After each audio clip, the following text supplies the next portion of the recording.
বয়োজ্যেষ্ঠ এসেছিল, আমরা অ্যাকসেপ্ট করে নিলাম এবং বন্ধুত্ব শুরু হয়ে গেল।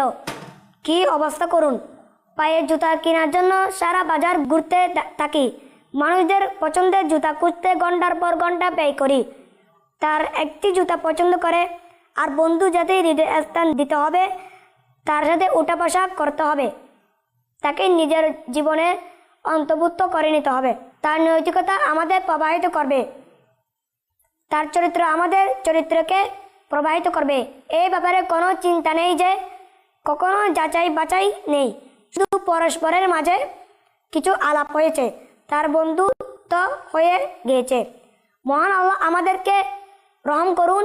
এটা চিন্তিত করুন, আমাদের বন্ধু আমাদের ধর্ম, তাই বন্ধু বানানোর ক্ষেত্রে খুবই সতর্ক থাকা উচিত। বন্ধুত্ব করতে হলে জ্ঞানী হওয়া প্রয়োজন, যাতে মানুষ জানতে পারে কে বন্ধুত্বযোগ্য আর কে অযোগ্য। মূর্খ লোকেরা সবার সাথে বন্ধুত্ব করে, অথবা 4 দিন পর ঝগড়া বিবাদ হয় এবং একই বন্ধু শত্রুদের রূপান্তরিত হয়ে যায়। উলামায়ে কেরাম বলেন, বুদ্ধিমান হলো সে যে ব্যক্তি নিজে প্রথমে অভিজ্ঞতা অর্জন করে তারপর বন্ধুত্ব করে। হে রাসূল প্রেমিকগণ, সবসময় এই বিষয়টি মনে রাখবেন, আমাদের বন্ধুত্ব আমাদের আয়নাস্বরূপ। যেমন আমি যদি বন্ধুত্বের জন্য কাউকে বেছে নিই, তাহলে আমার যাচাই বাছাই বলে দেবে আমার চিন্তাভাবনা কেমন, আমার পছন্দ এবং অপছন্দ কী, আমার নৈতিকতা, আমার চরিত্র, আমার মানসিকতা। এই যাচাই বাছাই করে বলে দেবে আমার হৃদয় অনুরাগ, বলে দেবে আমি কেমন মানুষ। যদি আমি আমার বন্ধু হিসেবে একজন ভালো ব্যক্তিকে নির্বাচন করি, তবে এটি প্রমাণ বহন করে যে আমি নিজে ভালো। পক্ষান্তরে যদি আমি একজন অসৎ লোককে বন্ধু হিসাবে নির্বাচন করি, তবে এটি প্রমাণ গ্রহণ করে যে আমি নিজে খারাপ। সাহাবে রাসূল আব্দুল্লাহ ইবনে মাসউদ রাদিয়াল্লাহু তাআলা বলেন, দুয়া আগুনকে ততটা চিহ্নিত করে না যতটা বন্ধু তার বন্ধুদেরকে চিহ্নিত করে। অর্থাৎ আমরা যদি দূরে কোথাও দুয়া দেখি, তাহলে মনের মধ্যে এই চিহ্নটা আসে যে আগুন লেগেছে। দুয়া আগুনে ইঙ্গিত দেয়। হযরত আব্দুল্লাহ ইবনে মাসউদ রাদিয়াল্লাহু তাআলা এর বাণীতে মর্মার্থ হলো, দূর থেকে দুয়া দেখলে আমার আগুনের ব্যাপারে এতটুকু চিহ্নিত হতে পারেনি যতটুকু এই বন্ধু থেকে অন্য বন্ধুর স্বভাব চরিত্র, তার পছন্দ অপছন্দ এবং তার চিন্তাধারা সম্পর্কে অবগত হওয়া যায়। হযরত আব্দুল্লাহ ইবনে মাসউদ রাদিয়াল্লাহু তাআলা এর আরেকটি উক্তি হলো, তুমি যদি কাউকে যাচাই করতে চাও, তবে তাকে তার বন্ধুদের মাধ্যমে যাচাই করো, কারণ একজন ব্যক্তি তাদের সাথে বন্ধুত্ব করে যাকে সে নিজের মতো ভালোবাসে। একটু ভাবুন, পৃথিবীতে হাজার হাজার মানুষ আছে যাদের সাথে আমরা বন্ধুত্ব করি না। অসংখ্য মানুষ এমন আছে যাদের সাথে আমরা বন্ধুত্ব করি। একজন মানুষ স্কুল, কলেজ, অফিসে দীর্ঘ সময় আমাদের সাথে থাকে, তার সাথে শুধু সালাম আদান প্রদান হয়, কিন্তু গভীর বন্ধুত্ব গড়ে ওঠে না। আবার কারো সাথে মাত্র কয়েক ঘন্টা দেখা সাক্ষাৎ হলে তা গভীর বন্ধুত্ব পরিণত হয়। এর কারণ হলো একই স্বভাবের হওয়া। এক স্বভাবের মানুষ তারই মতো স্বভাবের অধিকারীর দিকে প্রত্যাবর্তন করে। অর্থাৎ একজন ব্যক্তি যাকে নৈতিকতায়, চরিত্র, চিন্তা চেতনায়,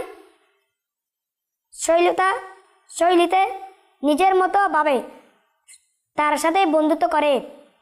হযরত ইমাম মালিক রাহমাতুল্লাহ তাআলা আলাইহি বলেন, মানুষ পাখির নেই, পাখিরা সবসময় পাখির সঙ্গে থাকে, কবুতর কবুতরের সাথে থাকে, কাক কাকের সাথে থাকে, মুরগির সাথে, হাঁস হাঁসের সাথে।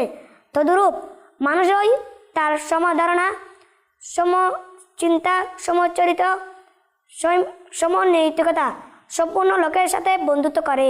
প্রতিটি প্রজাতি তার নিজ প্রজাতির সাথে উড়ে যায়, কবুতর সাথে কবুতর, কাকের সাথে কাক। পেয়েরা মৌমাছি ফুল ফল ও ভালো জিনিসের উপর বসে, এটাই মৌমাছির পবিত্রতা আর তার ভালো স্বভাবের প্রমাণ বহন করে। অপরদিকে মাছি ময়লা স্থানে বসে, এটা তার নোংরা প্রকৃতি প্রভাব। এখন আমাদেরকে ভাবতে হবে আমরা কার সাথে ওঠা বসা করি, কার সাথে বন্ধুত্ব করি। আমরা যেমন বন্ধু নির্বাচন করব, তাদের স্বভাব প্রকৃতি এমনও হবে। শেখ শাহাবুদ্দিন সোহরাওয়ার্দী রহমতুল্লাহ তাআলা আলাইহি বলেন, যখন কারো অন্তর কারো প্রতি অনুরাগী হয়ে পড়ে, অর্থাৎ মন চাই আমি অমুকের সাথে বন্ধুত্ব করি, তখন তাকে শরীয়তের দাঁড়িপাল্লায় ওজন করা উচিত। সে নামাজ পড়ে কিনা, সে কি ফরজ ওয়াজিব পালন করে কিনা, সে কি সুন্নত মোতাবেক অনুসরণ করে কিনা, শরীয়তের আলোকে তার নৈতিকতা, তার চরিত্র যাচাই করে। যদি তার অবস্থা ও চলাফেরা শরীয়ত অনুযায়ী হয়, তাহলে বান্দার উচিত নিজেকে ভালো সুসংবাদ দেওয়া। আর যে ব্যক্তি তার সাথে বন্ধুত্ব করার জন্য হৃদয় ধাবিত হয়, সে যদি শরীয়তের দাঁড়িপাল্লা অনুযায়ী না হয়, যেমন সে নামাজ কাজা করে, রোজা রাখে না, ফরজ ও ওয়াজিব আদায়ের ক্ষেত্রে অলসতা করে, গালিগালাজ করে, খারাপ চরিত্রের অধিকারী হয়, খারাপ স্বভাবের অধিকারী হয়, তবে মানুষদের উচিত নিজে নিন্দা করা, ভয় করা যে সে একজন মুসলিম ভাইয়ের আইনার খারাপ অবস্থা দেখতে পেয়েছে। হে রাসূল প্রেমিকগণ, কারোর সাথে বন্ধুত্ব করা কোনো সাধারণ বিষয় নয়, এটি খুবই গুরুত্বপূর্ণ বিষয়। আমাদের বন্ধুত্ব আমাদের জান্নাতের অধিকারীও করে তুলতে পারবে, আবার অনেকের প্রতীকীও করতে পারে। বুখারী শরীফ হাদিস শরীফে রয়েছে, আল্লাহ শেষ নবী রাসূল হাশমি সাল্লাল্লাহু আলাইহি সাল্লাম বলেছেন, আল মারউ মা মান আহাব্বা, অর্থাৎ একজন মানুষ তার সঙ্গে হবে যাকে সে ভালোবাসত। আল্লাহু আকবার। জানা গেল যারা জান্নাতের প্রতীক, নামাজি, সুন্নতের অনুসারী, সৎকর্মশীল, জান্নাতে প্রবেশকারী, আমলকারী। আর যদি আমরা তাদের সাথে ভালোবাসি, তাদের সাথে বন্ধুত্ব করি, তাহলে ইনশাআল্লাহ বিচার দিবসে আমরা তাদের সাথেই থাকবো।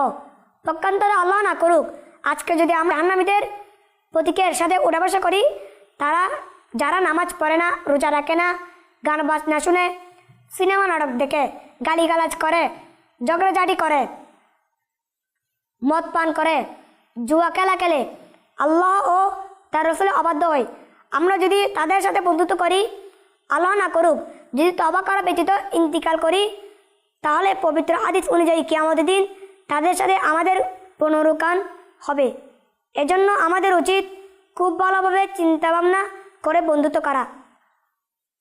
উকবা নামে একজন ব্যক্তি ছিল, সে মক্কায় একজন অমুসলিম বাসিন্দা ছিল। মক্কি মাদানী মুস্তাফা সাল্লাল্লাহু আলাইহি ওয়াসাল্লাম এর দরবারে উপস্থিত হতো। তার সাল্লাল্লাহু আলাইহি ওয়াসাল্লাম আলিখিত বাণী শুনত, তাকে পছন্দ করত, কিন্তু সে কালিমা পড়েনি।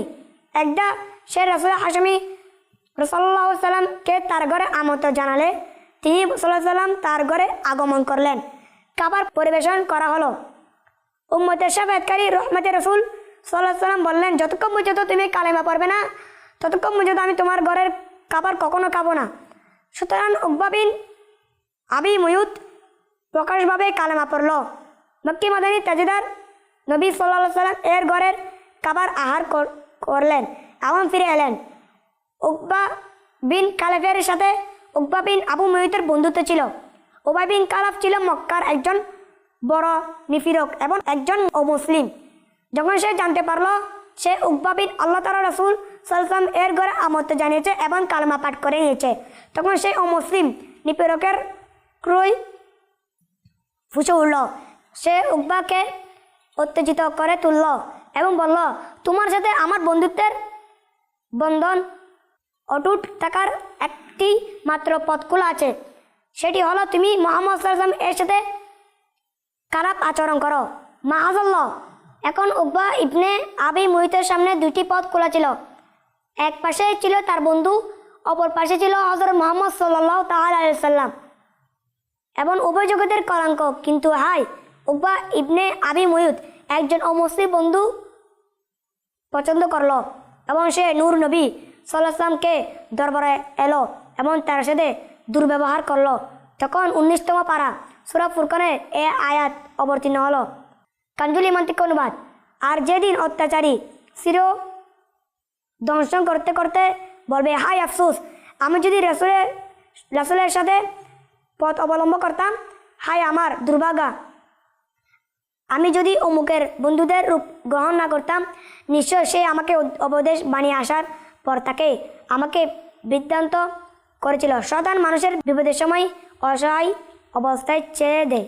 কিছু মানুষ যারা অসৎ বন্ধুত্ব স্থাপন করে, তাদের যদি বোঝানো হয়, ভাই অসৎ বন্ধুদের সাথে ওঠাবসা ভালো না, তাদের ছেড়ে দিয়ে ভালো মানুষের সম্পর্ক বসো, তখন শয়তান তাদের অনুগত্যের দর্শন শেখায় যে আমরা কখনো বিশ্বাসঘাতকতা করতে পারি না। বন্ধুত্ব যেহেতু করেছি, তাই এখনও যে কোনো পরিস্থিতিতে তা বজায় রাখতে হবে। এই ক্ষেত্রে প্রথম কথা হলো, আমরা কারো বন্ধুত্ব হওয়ার পূর্বে আমাদের পরিচয় হলো আমরা আল্লাহর বান্দা এবং রাসূল সাল্লাল্লাহু আলাইহি ওয়াসাল্লাম এর উম্মত। আমরা যদি সত্যি বিশ্বস্ত হয়ে থাকি, তাহলে আমরা আল্লাহ রাসূল সাল্লাল্লাহু আলাইহি ওয়াসাল্লাম এর বিধানের প্রতি কতটুকু বিশ্বস্ত অবলম্বন করছি। আল্লাহ তার রাসূল সাল্লাল্লাহু আলাইহি ওয়াসাল্লাম বলেছেন, অসৎ বন্ধু বানিও না, অথচ আমরা বানাচ্ছি। আল্লাহ রাসূল বলেছেন, সৎ ও পূর্ণবান সঙ্গী হও, অথচ আমরা অসৎ বন্ধুদের সঙ্গী হচ্ছি। মোট কথা, এই ক্ষেত্রের সময় আমরা বিশ্বস্ত করে নেই। আর এমনিতেই বন্ধুদের সাথে বিশ্বস্ততা কত দূর টিকে থাকবে? কবরের গর্ত পর্যন্ত। হাই, আমরা জানি না মালাকুল মাউত কবে আমাদের আত্মা কবজ করতে আসবেন। শুধুমাত্র আমাদের নিঃশ্বাস বন্ধ হতেই আমাদের পরম প্রিয় বন্ধুরা অন্ধকার কবরে গর্তে আমাদেরকে একা ফেলে চলে যাবে। তখন কোনো বন্ধু থাকবে না কোনো স্বজন, থাকবে না কোনো ব্যস্ততা, থাকবে না কোনো শত্রুতা, শুধুমাত্র আমাদের ভালো ও মন্দ আমল থাকবে। হাই, তারপর কিয়ামতের ভয়াবহ দিন আসবে। সেখানে বেনামাজি বন্ধুত্ব তো দূরের কথা, নিজের আপন গর্ভধারিণী মাও তার আদরে দুলালকে মুখ ফিরিয়ে নেবে। তখন এসব ব্যস্ততা কোথায় যাবে? কে আমাদেরকে জাহান্নাম থেকে রক্ষা করবে? প্রিয় সেবারা, কিয়ামতের দিন অসৎ বন্ধুত্ব নিশ্চিত হওয়ার দিন। হাই, একজন বন্ধু আছে, হাসরের দিনেও সঙ্গী হবে। সে কখনো বন্ধু আর কখনো অসৎ বন্ধু। আল্লাহ পাক পবিত্র কোরআনে বলেন, কানজুল ইমান থেকে অনুবাদ, ঘনিষ্ঠ বন্ধু সেদিন এক অপরের শত্রু হবে। সিরাতুল জিনানে উক্ত আয়াতে অধীনে উল্লেখ রয়েছে। পৃথিবীতে কুফর ও পাপের উপর ভিত্তি করে যে বন্ধুত্ব ছিল, তা কিয়ামতের দিন সূত্রতায় রূপান্বিত হবে, কিন্তু ধর্মীয় বন্ধুত্ব এবং আল্লাহ তাআলার সন্তুষ্টির জন্য ভালোবাসা সূত্রে রূপান্বিত হবে না, বরং অবশ্যই থাকবে। প্রিয় ছোট্ট বন্ধুরা, আমার মাদের চ্যানেলের দর্শক শ্রোতা, এতক্ষণ দ্বারা আমরা যা কিছু শুনেছি, আল্লাহ তাআলা তার উপর আমল করার তৌফিক দান করুক, আমিন। সল্লু আলাল হাবিব সাল্লাল্লাহু আলা মুহাম্মদ সাল্লাল্লাহু আলাইহি ওয়াসাল্লাম।